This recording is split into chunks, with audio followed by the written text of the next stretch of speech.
자, 생명 보자. 자, 오늘은 두 번째 시간인데요. 오늘은 생명과학 탐구 방법에 대해서 배울 건데, 그 전에 생명과학에서 어떤 부분을 연구하고 공부하게 되는지에 대해서 간단하게 소개가 되고 있어요. 이건 뭐 너네가 통합과학 때도 다 배운 거야. 자, 생명과학에서는 이제 생명체들을 연구하게 되는데, 너네 생명체라 그러면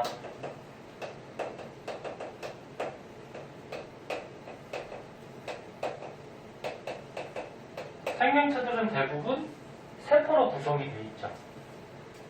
저번 시간에 배운 바이러스 같은 경우에는 세포 구조가 아니지만 그런 예외적인 경우를 빼고는 대부분 다 세포로 구성이 되어 있어요.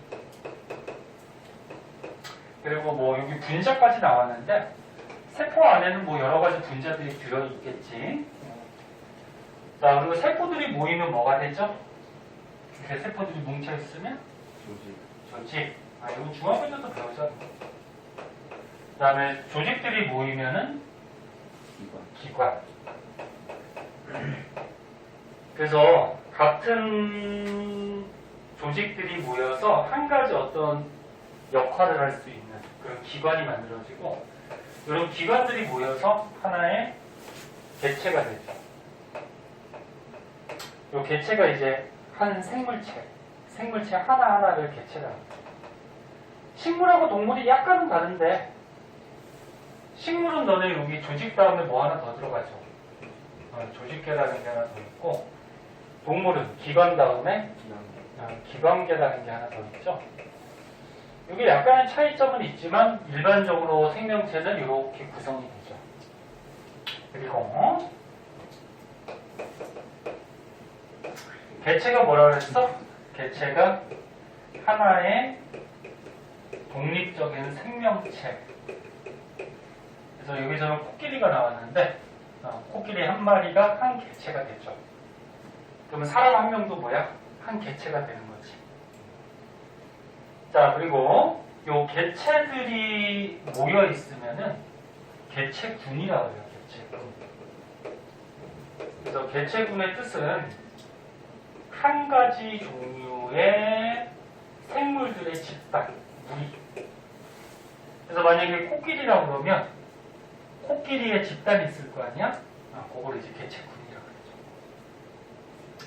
근데 어떤 자연에서 코끼리만 살지 않잖아. 코끼리 개체군도 있고, 뭐 기린 개체군도 있고, 얘는 뭐냐? 사슴이냐? 뭐 사슴 개체군도 있고, 뭐 느티나무라고 하면 느티나무 개체군도 있고. 그래서 이런 개체군들이 어울려서 살게 됐을 때 이걸 이제 군집이라고 하죠. 그래서 군집은 여러 종류들의 무리를 통틀어서 군집이라고 하죠. 그리고 이제 가장 큰 의미로 생물들이 살고 있는 환경하고 생물까지 합해서 생태계라고 그러죠. 생물들이 살고 있는 환경까지 포함해서 생태계. 그래서 생태계가 가장 큰 구성 단위가 되죠. 자, 그래서 요거는 요 단계만 좀 알아두시고요. 생명과학에서 뭐 요런 분야들을, 아니 요런 뭐라 그래야 될까? 요런 것들에 대해서 이제 연구를 하고 뭐 결론을 밝힌 학문이다. 그거고요. 그럼 밑에 보면은 이거를 사진책도 지워버리자. 자, 밑에 보시면 생명과학의 분야라고 있는데, 요거는 시험에 안 나와요. 그냥 참고삼아 심심할 때 한번 읽어봐. 생명과학에서는 뭐 세포를 연구하는 세포학, 그 다음에 생물의 어떤 기능을 하는지 생리학, 그 다음에 유전물질을 연구하는 유전학, 그 다음에 생물을 뭐 동물, 식물 이렇게 분류하잖아요. 분류학, 그 다음에 생물들끼리 어떤 작용들을 하는지 뭐 생태학, 뭐 이렇게 생명과학을 세세하게 나눌 수도 있다. 그거야. 맨 밑에는 생명과학이 다른 학문에 뭐 영향을 줄 수도 있다. 그런 건데 여기는 그냥 시험에 안 나와요. 안 나오니까 그냥 한번 읽어봐. 심심할 때 한번 읽어보시고. 그럼 이제 오늘 배울 거에 중요한 거는 뭐냐면은 생명과학의 탐구 방법 봅시다. 탐구가 뭐니 태이나? 연구하는 거 아니에요? 연구하는 거. 연구하는 거. 맞아요, 연구하는 거야. 탐구라 그러면은 보통 실험을 얘기해요, 실험. 연구한다라는 거는 실험을 해서 연구하겠죠. 그래서 니네 그 1학년 때 과학 탐구 실험이라고 있지 않았어? 과목 중에? 그래서 과학에 관계돼서 연구하고 실험하는 걸 탐구한다. 자, 그럼 실험 방법, 탐구 방법이 어떤 게 있는지 한번 보도록 할게요. 이제 다 먹었어? 배불러? 자, 봅시다. 니네도 먹고 살고자 공부하는 거니까 저녁들은 잘 먹고 다니시고. 자, 탐구 방법. 쉽게 얘기해서 그냥 뭐 실험 방법 이렇게 생각하면 돼요. 크게 두 가지가 있어요. 두 가지가 있는데 귀납적 탐구 방법이라는 게 있고 연역적 탐구 방법이라는 게 있어요. 귀납적 탐구 방법, 그 다음에 연역적 탐구 방법 이렇게 있는데, 근데 일반적으로 너네 시험을 할 때는 이 연역적 탐구 방법을 많이 사용을 해요. 그래서 뒤에 문제 풀다 보면은 이 연역적 탐구 방법에 대해서 이제 문제들이 대부분 나와요. 네? 대부분 나오는데, 귀납적 탐구 방법은 어떤 거냐면은 여기 뭐 단계들이 이렇게 나와 있어. 이 단계 외울 필요 없어요. 네? 이거 괜히 외우지 마. 귀납적 탐구 방법은 그렇게 중요한 건 아닌데, 어떻게 하는 거냐면은, 자연현상을 관찰해.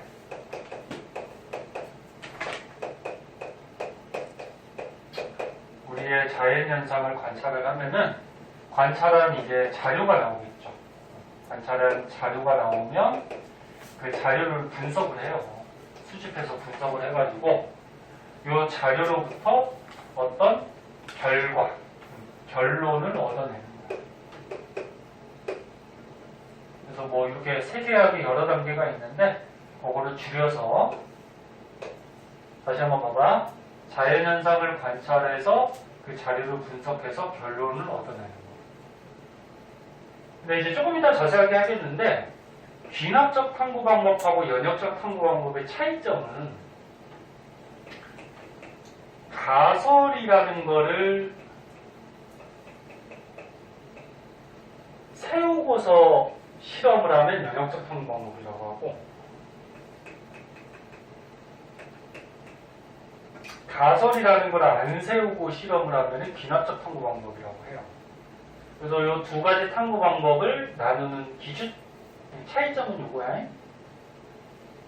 가설이 뭐니? 가설이 뭐야? 네? 실험하기 전에 뭐뭐 할 것이다 이렇게 예측을 하는 걸 가설이라고 해요. 네? 그러니까 실험하기 전에 우리가 대충 이렇게 될 것 같다. 네? 이렇게 될 것이다. 이게 예측할 수 있잖아, 그치? 그런 걸 가설이라고 해요. 근데 얘는 지금 보면은 자연을 관찰해서 자료를 분석해서 결론을 그냥 바로 얻어내는 거야. 가설이라는 이런 예측을 하지 않았죠. 이런 건 귀납적 탐구. 뭐 간단한 예로 뭐 이런 거 한번 생각해 볼까? 우리나라 까마귀를 조사했더니 우리나라 까마귀가 검더래. 그 다음에 저쪽에 유럽에 가서 까마귀를 조사했더니 유럽의 까마귀도 검더래. 또 어디 갈래? 가고 싶은 데 없냐? 뭐 북미로 갔더니 북미의 까마귀도 뻔더래. 그래서 이런 식으로 전 세계 까마귀들을 관찰한 거야. 그래서 관찰해서 검다라는 자료를 얻어냈죠. 그럼 요거로부터 이제 얻을 수 있는 결론은 뭘까? 전부 다 검은 까마귀밖에 없으니까 지구의 까마귀는 어떻다? 모두 검다라는 이런 결론을 얻게 되죠. 네? 이런 게 기납적 방법이에요. 근데 시험에는 안 나와요, 거의. 네? 나올 수도 있지만 거의 안 나와. 그래서 참고 삼아 알아두도록 하고, 시험이 전문은 아니지만. 그럼 이제 과학에서 실험할 때 많이 쓰는 게 이 방법인데, 이 방법은 단계를 좀 알아두셔야 돼요. 먼저 적어주면, 자연에서 이제 자연 현상에서 어떤 문제를 얻어요. 이 밑에 있어, 책에. 문제를 얻어서 이 문제를 해결하기 위해서 이제 실험을 하는데, 실험하기 전에 뭘 세운다? 가설을 세워요. 그리고 이 가설대로 탐구, 실험을 어떻게 할 건지 설계를 하고, 어떻게 할 건지 설계했으니까 이제 실험을 수행을 해야 되겠죠? 그러면 실험은 뭐가 나올까? 결과가 나오겠죠. 네? 그래서 결과를 분석해가지고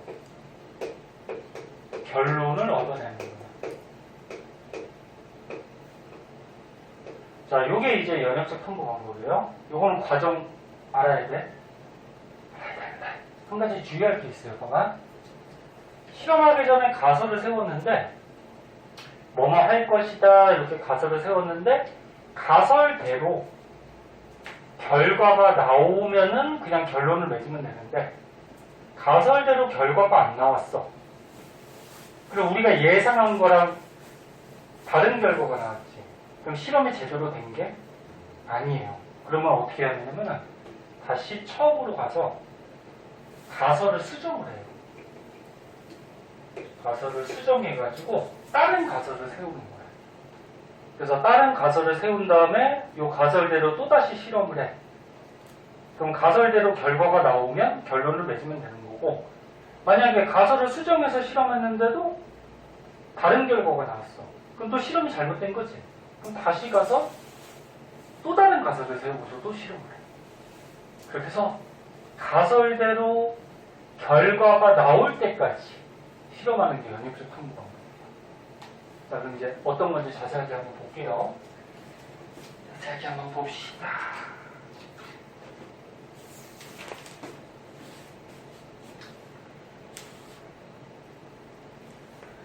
자, 연역적 탐구 방법. 그리고 뭐 이 책에 뭐 귀납적 탐구 방법에서 뭐 세포설, 진화설, 뭐 DNA 구조 발견 이런 거 있는데 한번 읽어봐. 심심할 때. 중요한 거 아니야.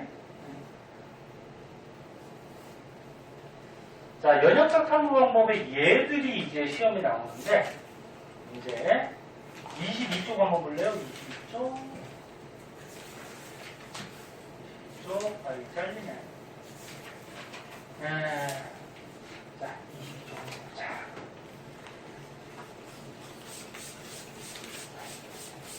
이 두 가지 얘다 시험은 다 잘 나와요. 이 두 가지 다 할 줄 알아요.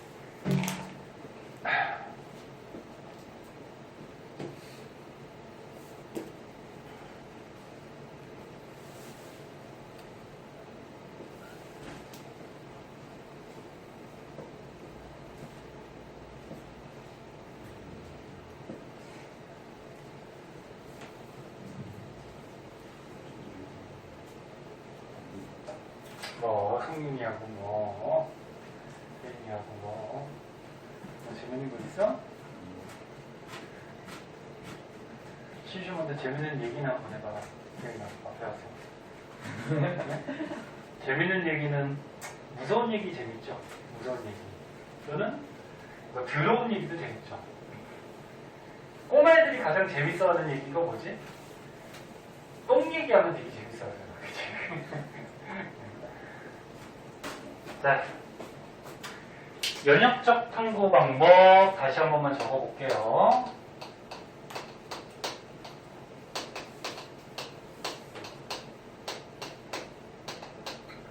자, 지금 시간에 순서 외우자. 첫 번째, 자연에서 어떤 문제를 얻어서 이 문제를 해결하기 위해서 실험하는 거지, 그치? 문제를 얻으면 뭘 세운다? 가설을 세운다. 그럼 가설은 뭐야? 일종의 예측하는 거지. 그래서 가설은 뭐뭐 할 것이다 이렇게 끝나야 돼. 만약에 뭐뭐 한다, 뭐뭐 이다 그러면 그건 결론이 돼버리는 거지. 그래서 뭐뭐 할 것이다, 뭐뭐 일 것이다 그렇게 끝나는 게 가설이야. 그럼 이 가설대로 이제 어떻게 한다 그랬어? 실험을 어떻게 할 건지 설계하고 수행을 해야 되죠. 그러면 실험은 뭐가 나온다? 결과가 나오고 그럼 결과를 분석하겠죠? 결과를 분석해서 뭘 맺으면 돼?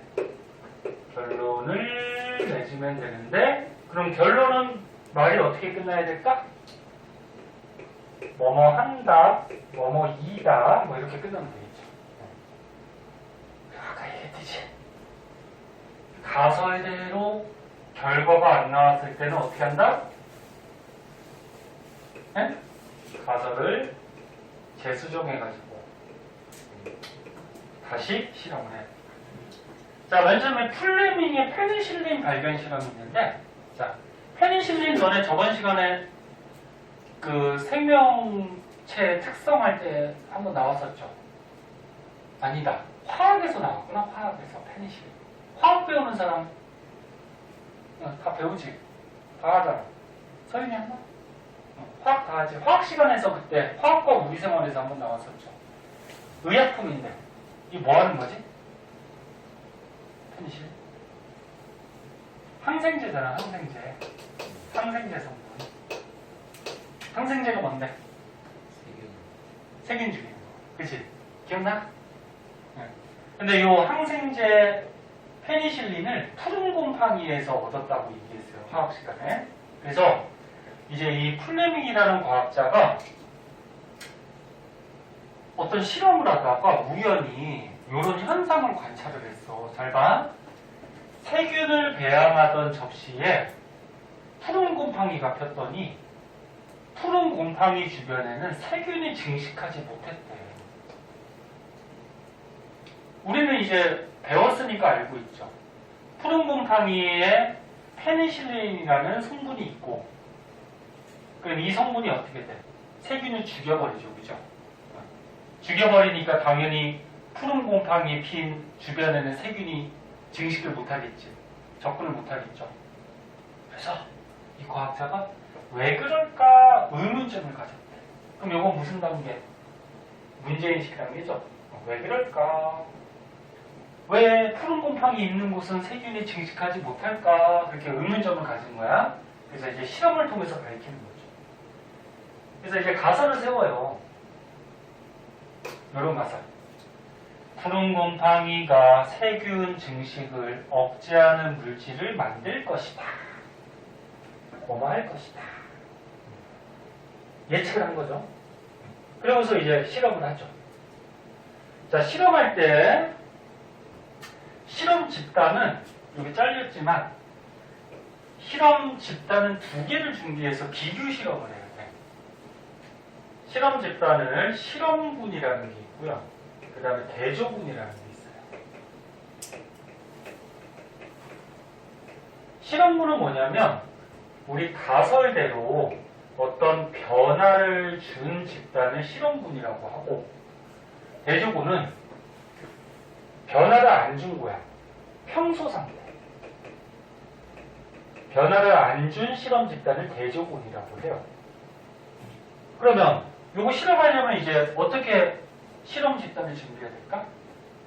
야, 푸른 곰팡이가 세균 증식을 억제하는 물질을 만들 것이라고 예측을 했지. 가설을 세웠지. 그러면 하나는 푸른 곰팡이를 넣어야 되겠지. 그치? 네, 그래서 가설대로 푸른 곰팡이를 넣은 세균 배양 접시가 실험물이 되는 거고, 그러면 평상시 상태대로 아무런 변화를 안 준 푸른 곰팡이를 넣지 않은 집단을 대조군으로 해서 서로 비교해서 실험하는 거죠. 그럼 비교해서 실험하면은 어떤 결과가 나올까? 푸른 곰팡이가 들어있는 이 배양 접시는 세균이 증식하지 못했겠죠.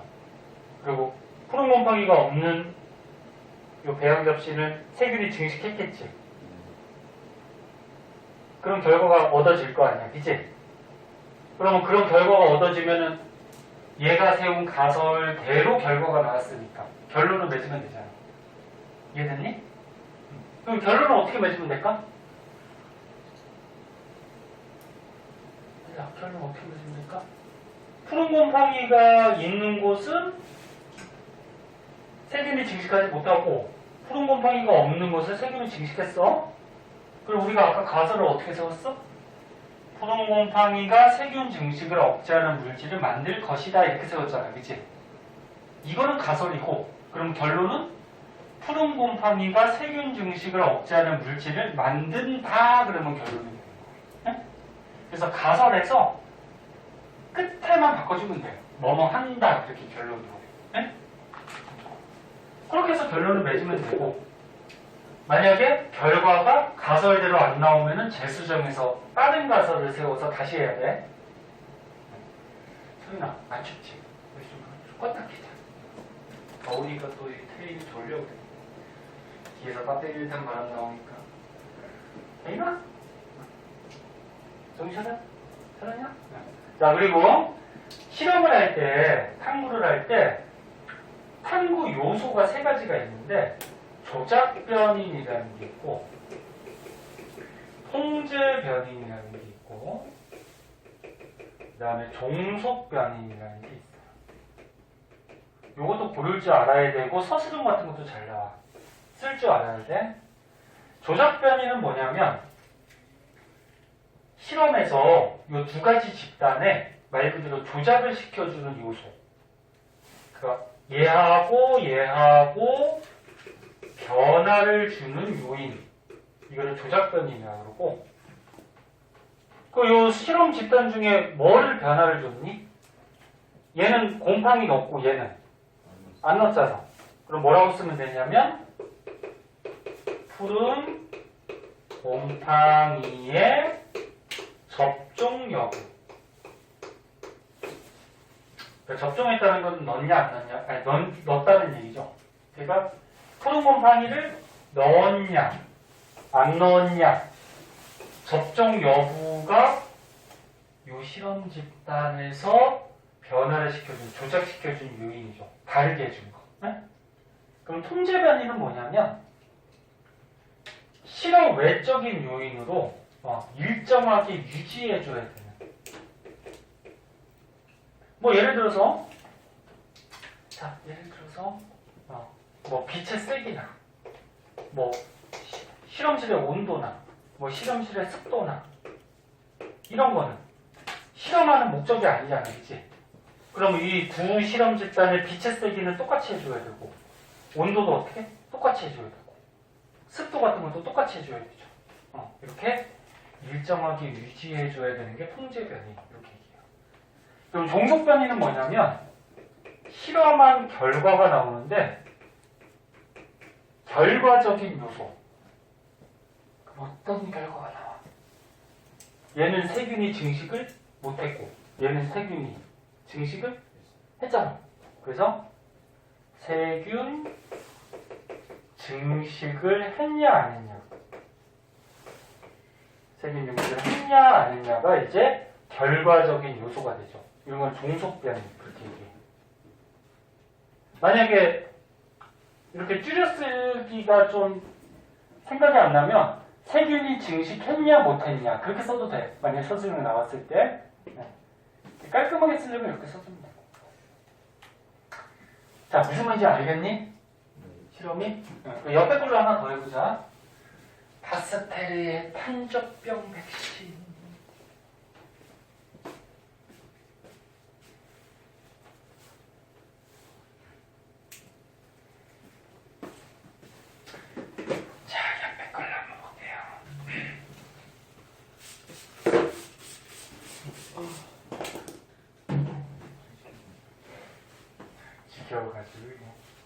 당연히 앞에 학원 있었니? 네.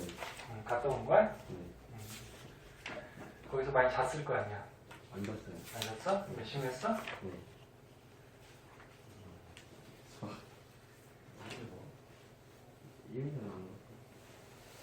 너네 방학이라 그래서 특별하게 편하지가 않죠. 다른 학원들 막 특강하는 학원들도 있죠. 학원 수업들이 좀 늘려면 선생님 뭐 다른 특강은 안 하는데 막 수학 영어들은 막 특강들 많이 하고 그러더라고. 수업이 좀 많아졌더라고. 과학도 뭐 특강 하나 할래? 아니요. 바로 대답이 나오네 그냥. 자 봅시다. 너네 이과생이니까 과학 엄청 중요한데. 좋다. 자, 자 파스테르라는 과학자가 있었어요. 많이 들어봤지?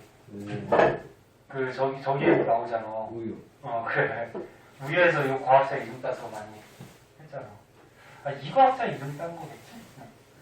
자, 탄저병 백신을 개발하는 실험을 한번 해봤대요. 백신이 뭐지, 백신? 너네 코로나 백신은 뭐야? 코로나를 치료하는 거야? 아니면 예방하는 거야? 예방하는 거죠? 그래서 백신이라고 해서 이제 생명 뒤에서 배우는데 백신은 치료 목적이 아니고 예방하는 목적이죠. 그럼 백신은 뭘 사용하냐면은 어떤 병을 일으키는 병원체를 약화시킨 거나 또는 병원체의 시체를 사람 몸속에 주사를 하는 거야. 당연히 강한 병원체를 주사를 하면 병 걸리겠지. 그래서 약화된 거나 시체 같은 걸 주사를 해버리면 사람이나 생명체들은 외부에서 병원체가 들어오면은 걔를 물리치기 위해서 몸에서 어떤 물질이 생겨. 항체 들어갔어, 항체? 항체 알죠? 그래서 몸에서 이 병원체를 물리치기 위해서 항체가 생성돼요. 그럼 항체가 생성이 되면은 그 당시 이 병원체를 죽이고요. 그 다음 나중에 배우는데 몸속에서 기억을 해요. 기억세포라는 게 있거든. 이 병원체에 의해서. 그러면 기억을 해뒀다가 나중에 실제로 이 병원체가 들어왔어, 몸속에. 그럼 어떻게 될까? 몸에서 기억하고 있으니까 항체를 빠른 속도로 만들어서 그 실제 병원체를 죽여줘요, 몸에서. 그래서 잠깐 아프고 끝나는 거예요. 네? 백신을 맞으면. 또는 잠깐 아프고 끝날 수도 있고 아니면 안 아플 수도 있어요. 증상이 없을 수도 있고. 항체가 빠른 속도로 만들어지면. 그래서 이 백신이라는 거는 이렇게 병원체에 대해서 예방하는 효과, 항체를 형성하기 위해서 맞는 게 백신이야. 자, 그럼 보자. 자, 파스텔레라는 과학자가 닭 콜레라균을 접종한 닭이 콜레라라고 아니? 병이죠. 콜레라균. 전염병이요. 근데 닭 콜레라균을 접종했대. 그러니까 이 백신을 맞췄다는 거야. 이 맞힌 닭이 콜레라를 가볍게 앓고서 회복을 했대. 그러면 탄저병도 같은 방식으로 우리 예방할 수 있지 않을까라는 문제를 얻은 거죠. 탄저병이 어떤 병인지 궁금하면 인터넷에 한번 찾아보세요. 자, 그래서 양이 걸리는 탄저병도 똑같이 이렇게 백신을 맞추면은 예방할 수 있지 않을까? 의문점을 갖고 이제 실험을 하는 거죠. 그럼 이제 가설을 세워야 되겠지. 어떤 가설? 이렇게 세웠대요. 탄저병 백신은 양의 탄저병을 예방하는 효과가 있을 것이다. 네? 아까 전에 얘기했듯이 뭐뭐 할 것이다. 이렇게 끝나야 돼. 이렇게 강조해도 또 시험에 나오면 또 틀려요. 자, 그러고서 이제 실험 집단을 두 개를 서로 비교해서 실험해야 된다 그랬지? 실험군하고 뭐가 필요하다고? 대조군. 그러니까 실험군은 말 그대로 실험하는 목적대로 처리를 해준 거야. 대조군은 비교해야 되는 대상. 응? 그럼 실험군은 어떤 걸 실험군으로 사용하면 될까? 백신 맞은. 그치? 이 탄저병 백신을 주사를 한, 에? 백신을 맞힌 양이 실험군이 되겠죠. 아까 실험군은 가설대로, 우리 목적대로 어떤 변화를 준 거라고 그랬잖아요. 그치? 그럼 대조군은 뭐야? 평소 상태대로 백신을 안 맞춘, 에? 이런 양이 대조군이 되겠죠. 고를 수 있겠니? 그럼 여기에서 실험하는 요소 중에 조작변이는 서로 다르게 해준 요인 뭐라고 쓰면 되니? 백신 여부. 백신을 접종했냐 안 했냐, 그러니까 백신을 투여했냐 안 했냐, 그게 요게 다른 점이죠. 조작시켜준 거죠. 그러면 통제변이는 실험 외적인 요인으로 똑같이 해줘야 되잖아.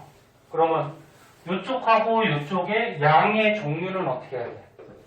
같아야 되겠죠. 뭐 양의 종류나 뭐 양의 먹이나 뭐 등등해서 양이 사는 환경들은 똑같이 해줘야 되죠. 얘만 다르죠. 그러면 종속변이는 뭐니? 실험한 결과적인 요소라고 그랬죠. 네. 어떤 결과가 나와? 탄저병. 백신 맞은 애는 탄저병 안 걸렸겠죠. 네. 그리고 백신 걸려도 잠깐 앓고서 했겠지. 그리고 백신 안 맞은 애들은 걸려서 죽었겠죠. 그런 결과가 나와. 그럼 종속변이 뭐라고 쓰면 돼? 어떤 결과적인 요소가 나왔어? 발병. 그렇지. 탄저병이 생겼냐 안 생겼냐, 발병 여부가 결과적인 요인이 되겠죠. 됐니? 이거 쓸 줄 알겠어? 자, 그래서 이런 결과가 나왔어요. 얘는 안 걸리고 얘는 걸리고. 그러면 가설이 맞아요 안 맞아요? 맞죠? 가설대로 실험 결과가 나왔지. 그럼 이제 결론을 맺으면 되죠. 그럼 결론을 어떻게 맺으면 돼? 탄저병 백신은 양의 탄저병을 예방하는 효과가 있다. 그렇게 맺으면 되겠죠. 네? 그래서 이런 방식으로 실험하는 거를 연역적 탐구 방법 이렇게 얘기를 해요. 두 가지 다 알아두시고. 그리고 문제를 하나만 풀어볼게요. 저거 띵동 하는 거는 30분 지날 때 띵동 그래요. 야, 수업한 지 30분밖에 안 됐나? 더 된 것 같은데. 자, 뒤에 있는, 얘들아, 뒤에 있는 요 간단한 문제들 숙제고요. 선생님이 풀이 안 해준 거 전부 다 숙제야. 그래서 앞에 거 안 한 사람은 숙제가 엄청 많지. 그래서 계속 밀려. 자, 너네 중요 문제 중에 26쪽에 7번이 있거든? 먼저 한번 풀어볼래? 선생님 지금 동안? 26쪽에 7번. 어렵지 않다. 먼저 한번 풀어볼게. 그리고 다 맞추자.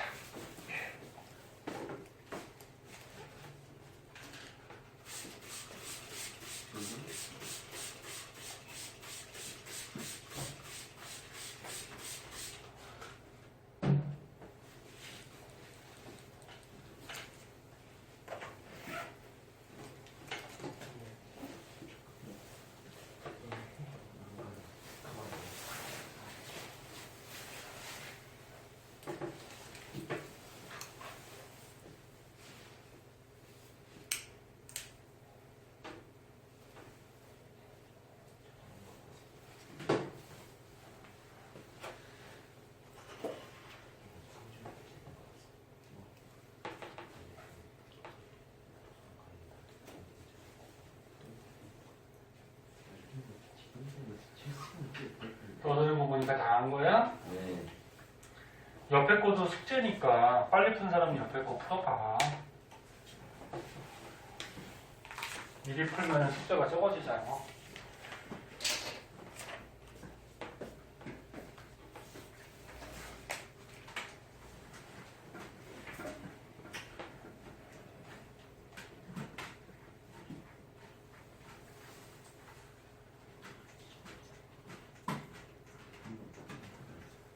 자, 요거 뭐 쉬우니까 금방 답 나왔을 거예요. 몇 번이니? 5번이요. 5번인가? 자, 한번 보자 그러면. 처음이니까 풀이해줄게. 세균 A라는 세균이 있었대. 세균 A가 우유를 상하게 하는지를 알아보는 실험이래. 이거 기납적 방법이니 연역적 방법이니? 연역적이죠? 읽다 보니까 여기 가정했다. 가설이 나오잖아, 그치? 그럼 이거 연역적 탐구방법이죠.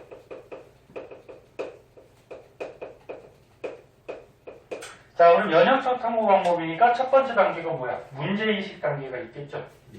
문제인식이 어떤 거니? 나. 이거죠? 네.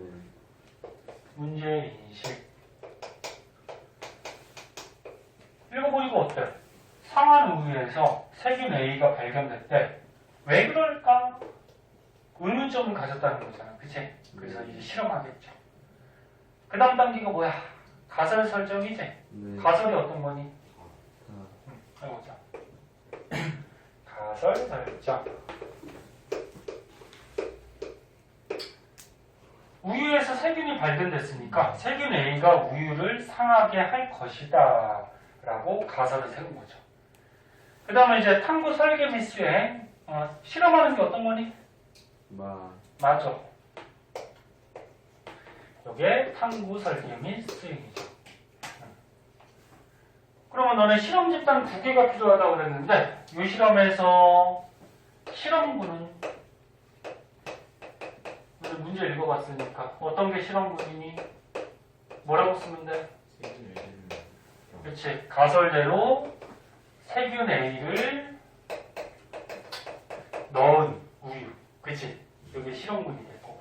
그럼 제조군은 변화를 안 준 거죠? 그 평소 상태. 세균 A가 들어가지 않은 이런 실험 집단. 자, 그럼 여기에서 이제 조작 변이는 뭐라고 쓰면 될까? 선생님 이거 자꾸 써주는 이유가 있어. 학교 시험에 잘 나오니까. 조작 변이 뭐라고 쓰면 되니? 세균 A요. 그렇지. 세균 A를 넣냐 안 넣냐. 접종 여부. 그럼 통제 변이는 뭐라고 쓰면 될까? 통제 변이는 뭐 나머지 요소가 되게 많은데 여기 문제를 잘 보세요. 멸균한 우유 2병을 준비하고 그러니까 세균에 오염되지 않은 우유 2개를 준비했어. 야, 실험하기 전부터 만약에 B라는 세균에 오염돼 있으면 이거 실험이 안 되죠. 그래서 세균에 오염되지 않은 우유 2병을 준비하고 한 병에만 세균 A를 넣었대. 그치? 네. 여기 실험군이죠. 세균 A 넣은 거. 그리고 모두 적당한 온도를 유지했다. 너네 온도는 실험하는 목적이 아니잖아. 그럼 온도는 어떻게 해야 돼? 야, 요거 2가지 실험 집단. 우유의 온도는 일정하게 유지해야 되겠죠. 그죠? 그리고 이 실험에서는 온도가 통제되는 거죠. 그 다음에 종속 변이는 결과. 무슨 결과가 나오니? 상했는지 안 상했는지. 그렇게 써도 되고, 우유의 뭐 상한 여부. 이런 말이 생각이 안 나면 우유가 상했는지 안 상했는지 이렇게 써도 되고. 오케이? 네. 그래서 이렇게 해주면 되죠. 자, 그러면 이제 실험을 했으니까 결과가 나오는데 결과가 어떤 거니? 실험 결과. 다야 나야? 네? 나죠. 그래서 세균 A는 상했고 세균 A 넣지 않은 거는 변화가 없었다. 이게 실험 결과가 되고. 그럼 가설이 맞잖아요? 그럼 결론을 내주면 되죠? 세균 A는 우유를 상하게 한다. 이렇게 맺으면 되겠죠. 하나만 더 해볼까요? 하나만 더 하고 잠깐 시작할게요. 자, 오른쪽에 보면은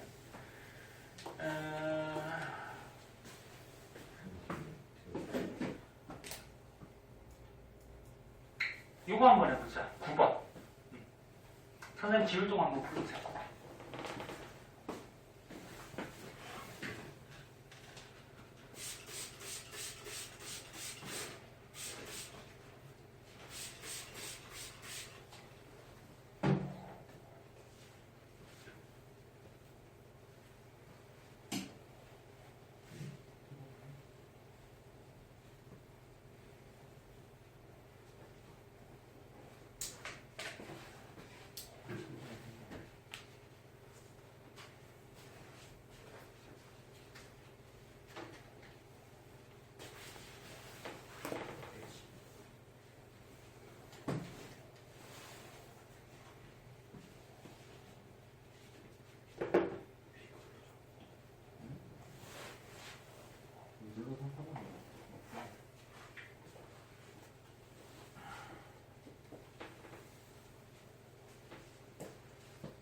몇 번 나왔니?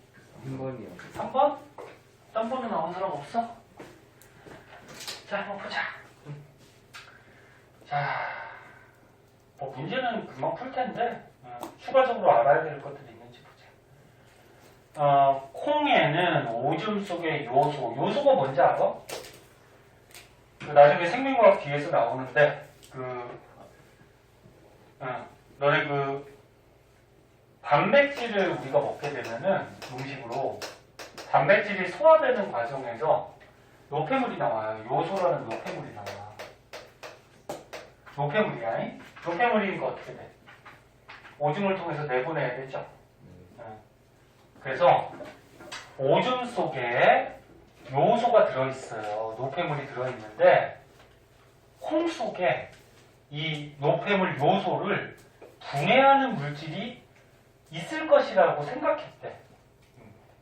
그러고서 이제 의문점을 갖고서 실험한 거야. 그럼 여기서 가설은 뭘까? 안 쓸게. 쉬우니까. 뭐라고 쓰면 돼? 이 실험의 가설은? 콩에는 오줌 속의 요소를 분해하는 물질이 있을 것이다. 이렇게 쓰면 되는 거지. 그치? 가설을 세우고 실험을 했어요. 그래서 실험 집단을 여기 같이 두 가지 집단을 마련을 했네. 둘 다 오줌을 20씩 떠놓고 하나는 증류수만 넣고 증류수가 너는 순수한 물이야. 하나는 증류수에다가 생콩즙, 콩을 갈아갖고 넣었대요. 그 원투 중에 실험군이 누구니? 투죠. 우리가 가설대로 변화를 줬잖아. 생콩즙을 넣었잖아. 그치? 그럼 이게 이제 실험군이 되겠지. 이렇게 안 말로?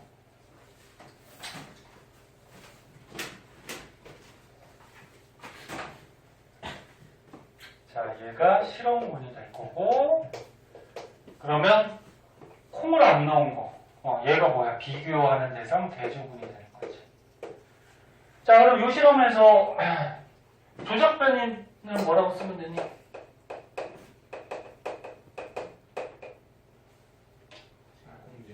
그렇지. 생콩즙을 넣냐 안 넣냐, 그지? 생콩즙의 유무. 그럼 통제 변이는 뭐라고 쓰면 될까?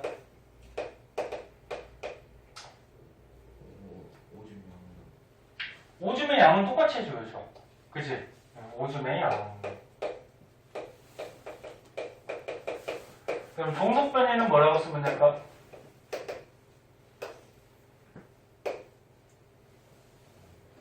뭐라고 쓰면 돼? 자꾸 대답해봐. 틀렸다니까. 증류수? 종속 변이는 결과잖아. 결과적인 유의. 어떤 결과가 나올까? 뭐 생콩즙 들어간 애는 오줌 속에 요소가 분해됐을 거고, 안 들어간 애는 분해가 안 됐겠죠. 그럼 뭐라고 쓰면 돼? 요소에 분해가 됐냐 안 됐냐, 분해 여부. 이렇게 쓰면 되겠죠. 네? 분해가 됐냐 안 됐냐. 자, 그래서 다 해보니까 일정한 시간 간격으로 원과 투에 들어있는 용액의 색깔 변화를 알아봤대. 아, 여기 이런 게 있네? 용액의 색깔 변화. 얘네 오줌 속에 요소가 들어있어서 색깔이 어때? 오줌 색깔이. 약간 노래, 그지? 다른 물질이 여기 들어있으니까. 근데 만약에 생콩즙을 넣어서 요소가 분해됐다 그러면 오줌 색깔이 어떻게 될까? 좀 연해지던지 이렇게 좀 바뀌겠죠. 네. 그럼 여기서 종속 변이를 이렇게 써도 상관이 없겠다. 용액의 색깔 변화를 관찰했으니까 뭐라고 쓰면 돼? 용액의 색깔 변화가 실험 결과로 작용을 하잖아. 그치? 요걸 써도 상관이 없어요. 위에 걸 써도 되고 밑에 걸 써도 되고. 바보 둘이 뭐라고 그 조절을 뭐? 야, 그거 말 걸어요. 왜 말 걸어? 아이고. 얘가 자꾸 말 시키지. 네가 잘못이냐? 자, 아무것도 했어. 네가 잘못이냐? 잠깐 이렇게 써도 되죠? 그럼 문제가 어떻게 돼? 문제가 이 방법은 연역적 방법 맞니? 네. 그 다음에 대주 실험을 수행했다. 대주 실험이 뭐냐면 비교해서 실험했다. 그럼 아까 실험이 어떻게 돼? 실험군, 대조군 서로 비교를 한 거죠. 네. 두 가지 집단을. 대조 실험 맞아요. 그 다음에 가설이 옳다면 다에서 원에 들어있는 용액의 색깔이 변할 것이다. 원은 어떻게 돼? 생공주 만났잖아. 네. 그럼 오줌 색깔이 그대로 있겠죠. 그죠? 네. 그럼 얘가 변하는 게 아니죠. 원이 아니고 투가 변하겠지. 네. 그럼 기억니은 이렇게 하면 될 것 같아요. 자, 이렇게 하고요. 지금 다 배운 거니까 문제를 일단 풀어오세요. 그럼 어디까지 풀어와야 돼요? 어디까지? 네? 단원이 끝났어. 단원이 끝나서 몇 초까지?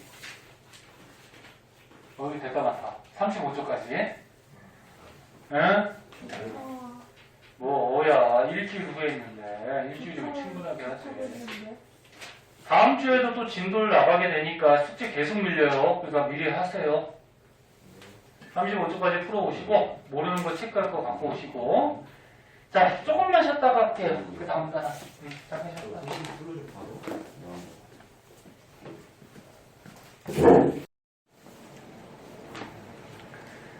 자, 38페이지의 물질대사 여기까지 할게요.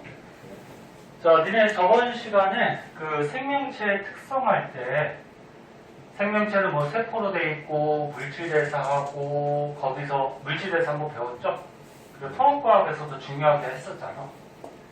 그래서 책에 나오는 거 하고 조금 더 알아둬야 될 것들 좀 적어줄게요. 자, 요거는 저번 시간에 설명했으니까 그냥 책을 보면서 다시 한번 정리하고 넘어갈게요.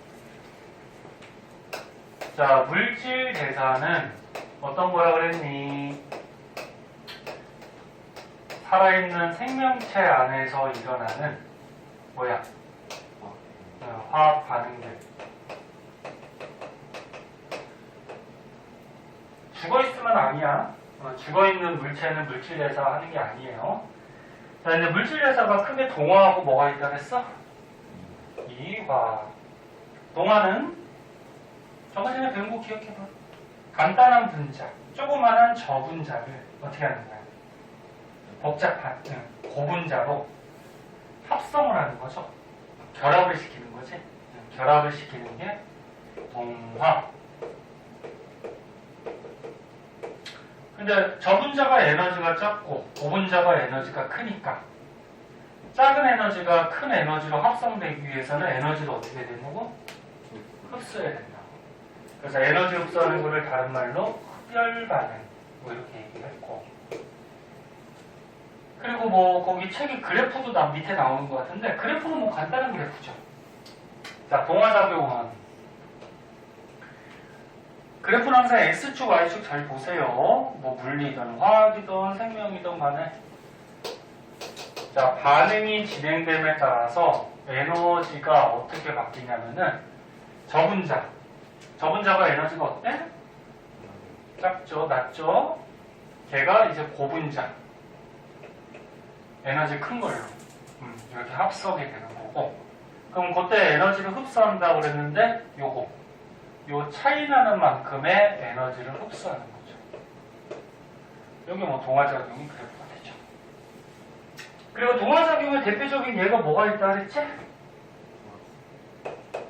광합성. 근데 광합성하는 과정을 모르는 사람도 있던데, 광합성 하려면 어떤 물질이 필요해? 이산화탄소하고 물이 필요하죠. 그래서 이런 간단한 이산화탄소나 물을 이용해서 무슨 에너지를 흡수하니? 비에너지를 흡수해서 고분자, 뭘 만드니? 포도당을 만들죠. 그 과정에서 산소도 나오지만 이게 이제 광합성 과정이지. 뭐 이거는 생명이니까 화학식이 그렇게 중요한 건 아니지만 생명에서도 화학식 같은 거 좀 나오거든. 특히나 생명 2에 가면은 많이 나와요. 그래서 한 번씩 봐두고. 그 다음에 또 어떤 게 있다 그랬니? 단백질 합성이 있었죠. 근데 단백질의 기본 단위는 뭐죠? 아미노산. 단백질을 쪼개면 가장 기본이 되는 아미노산이 되고, 이 아미노산의 종류가 한 20가지가 있다 그랬어. 통합과학 때. 그 20가지 아미노산이 어떻게 결합하느냐에 따라서 여러 가지 단백질이 합성이 되죠. 그래도 저분자, 고분자 합성. 또 밑에 하나 더 나온 것 같은데? 밑에 얘 중에 핵산 나왔지? 네. 핵산. 핵산은 뭐니? 유전물질이죠, 유전물질. 네. 유전물질을 통틀어서 핵산이라고 그러고, 대표적인 유전물질이 이제 뭐 DNA하고 뭐야? RNA, 뭐 이런 거잖아. 근데 통합과학에서 배웠듯이 이 핵산의 기본 단위, 뭐였지? 그치, 유클레오타이드. 그래서 인산당 염기 이렇게 붙어있는 유클레오타이드가 기본 단위였고, 얘네들이 합성을 해서 DNA나 RNA가 됐죠. 이런 게 대표적인 동화작이죠.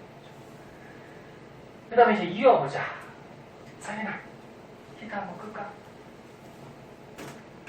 춥냐 혹시? 추운 사람 있어? 괜찮죠? 선생님 더워가지고 옷을 너무 껴입고 왔나?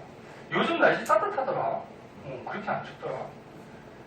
자, 그러면 이화작용은 뭐예요? 거꾸로 고분자를 저분자로 분해하는 거죠. 분해하는 게 이화작용이었고, 그럼 에너지 큰 게 에너지 작은 걸로 분해가 되니까 에너지가 방출되죠. 네. 다른 말로 발열반응. 그럼 얘를 그래프로 그리면, 자, 그래프로 그리면 반응이 진행됨에 따라서 에너지가 고분자가 저분자로 분해되는 거죠? 에너지가 낮아지죠. 그러면 요만큼의 에너지 차이가 생기니까 요만큼의 에너지를 방출하겠죠. 그래서 물질 계산할 때는 에너지를 흡수하든지 방출하든지 반드시 예외 없이 에너지 출입이 따라요. 네? 그래, 이화작용의 대표적인 거 뭐 있니? 세포호흡. 세포호흡은 다음 시간에 자세하게 배울 거야. 오른쪽 페이지 보면 세포호흡 나오죠? 거기서 이제 세포호흡은 너네 세포 안에 미토콘드리아라는 세포 소기관이 있어요. 거기서 하거든. 그래서 자세한 과정은 다음 시간에 배울 거고요. 오늘 시간 되면 오늘 하고. 자, 세포호흡이 어떤 거야? 저번에 알려줬잖아. 우리 몸속에 그러니까 세포 안에 영양소를 어떻게 분해하는 거죠.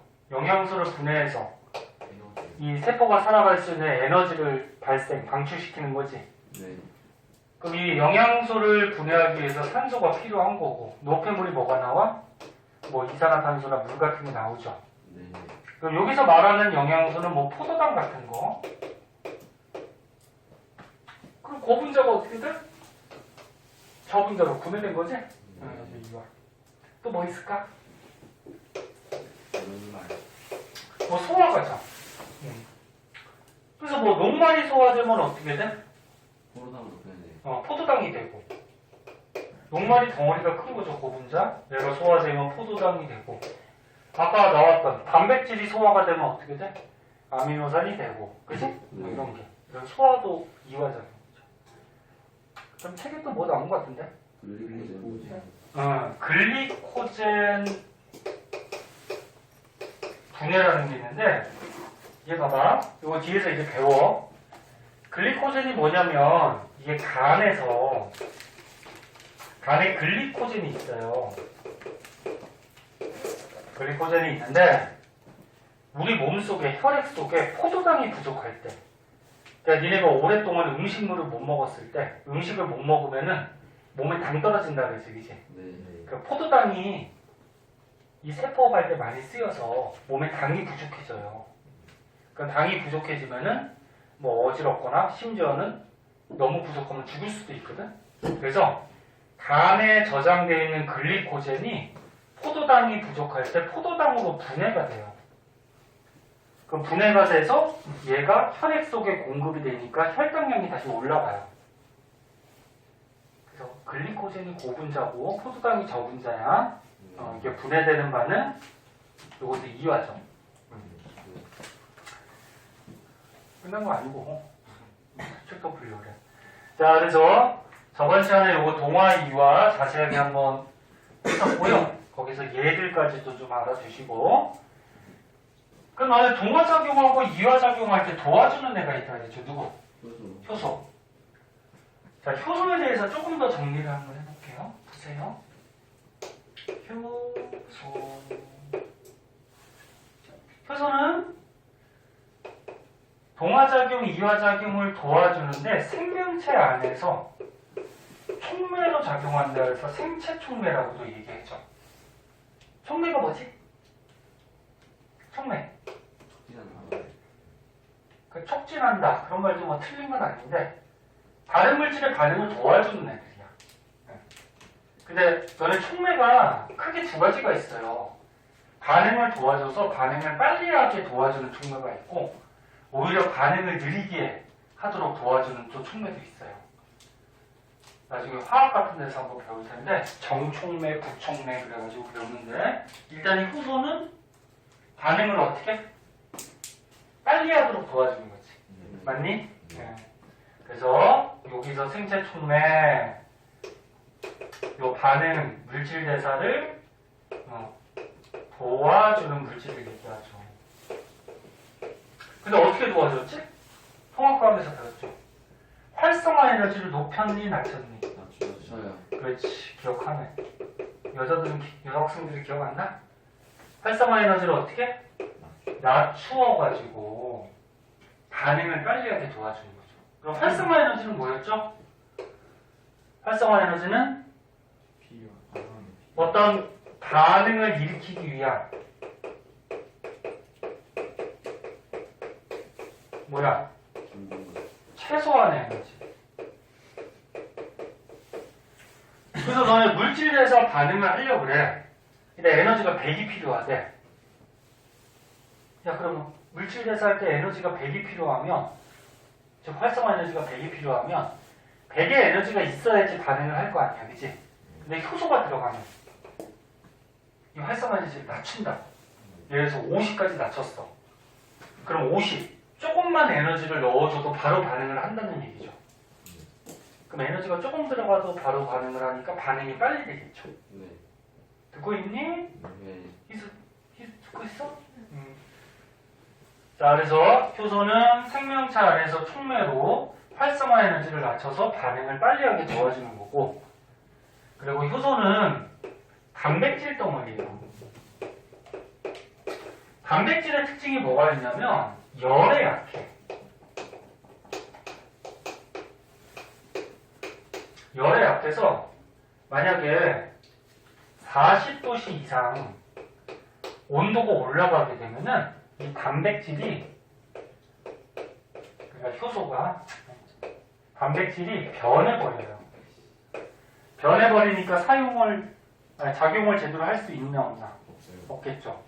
그래서 효소는 단백질로 돼 있어서 열에 약하다는 특징이 있고요. 그다음에 그럼 이 효소가 가장 잘 작용하는 온도는 사람 체온에서 가장 잘 작용하죠. 사람 체온이 몇 도? 36.5도인데 35도에서 37도 부분 여기에서 작용을 잘해요. 효소는. 그리고 효소는 다섯 번째 기질특이성이라 해서 이게 뭐지? 성민이 이런 게 열심히 했는다. 다른 사람도 대답할 수 있어야 되는데. 다 알죠. 다 아는데 그냥 가만히 있는 거지? 네. 거짓말. 아주 다 기억날 거야. 기질특이성이 뭐야?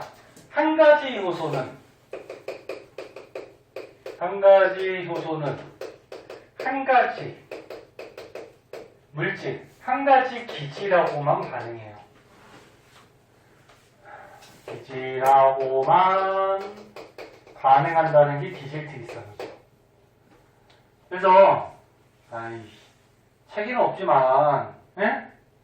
학교 선생님이 설명해 줄 수도 있고 알아두시고 수능 같은 데도 나올 수 있으니까 알아두세요. 다시 한번 볼게요.